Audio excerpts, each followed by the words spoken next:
Uvracha, dans notre développement concernant la Teshuvah, nous sommes aujourd'hui dans la deuxième traduction possible de la Teshuvah.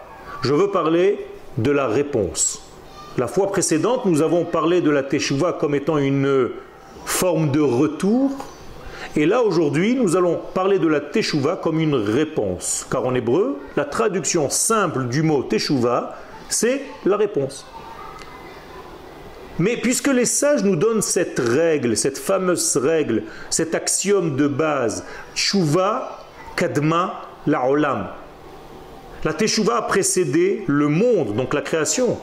Je peux dire donc, en traduisant la Teshuvah par une réponse, si la Teshuvah a précédé le monde, eh bien c'est que la réponse a précédé la création.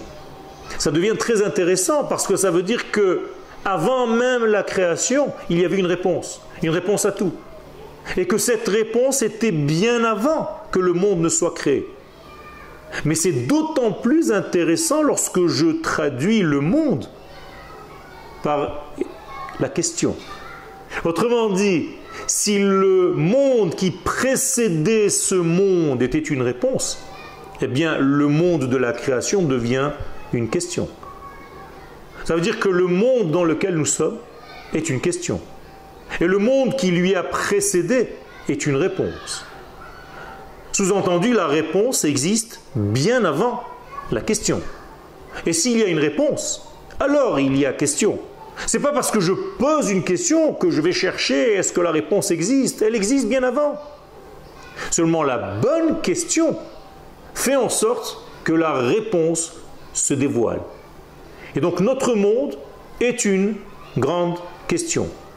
Et au sommet de ce monde se hisse l'homme.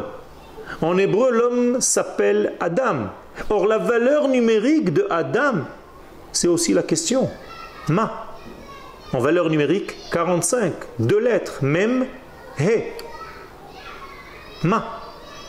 L'homme est une question. Une question qui, lorsqu'elle est bien posée, reçoit automatiquement la réponse qui a déjà existé bien avant la création. Autrement dit, nous sommes dans un monde qui est tout entier une grande question, et nous devons, dans cette grande question, qui est comme un grand trou, comme un grand vide, nous sommes avides de recevoir la réponse qui existait bien avant. Le bon travail de ce monde, c'est d'être une bonne question. Et lorsque tu es une bonne question, automatiquement tu reçois la réponse qui existe déjà. Mais elle attendait cette réponse, un ustensile, un véhicule, un conduit, un contenant pour se dévoiler. Donc le contenant de la réponse, qui est la Teshuvah, c'est la question qui est en réalité l'homme. Si l'homme réalise son potentiel d'être lui-même une question, s'il comprend que ce monde est une forme de question, un ensemble de questions, eh bien, la réponse qui a précédé, qui est en réalité les degrés du divin, s'y dépose et la question qui est le contenant devient remplie d'un contenu qui est la Teshuvah. C'est de cette manière-là que nous faisons aussi Teshuvah, c'est-à-dire en posant les bonnes questions, et mieux que de poser des questions, d'être soi-même une question qui est toute la journée ouverte à la réception de la réponse de la Teshuvah.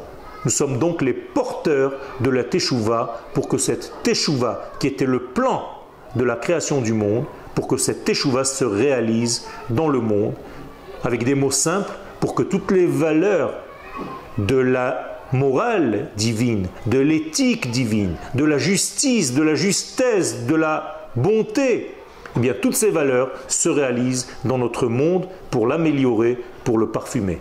Merci beaucoup.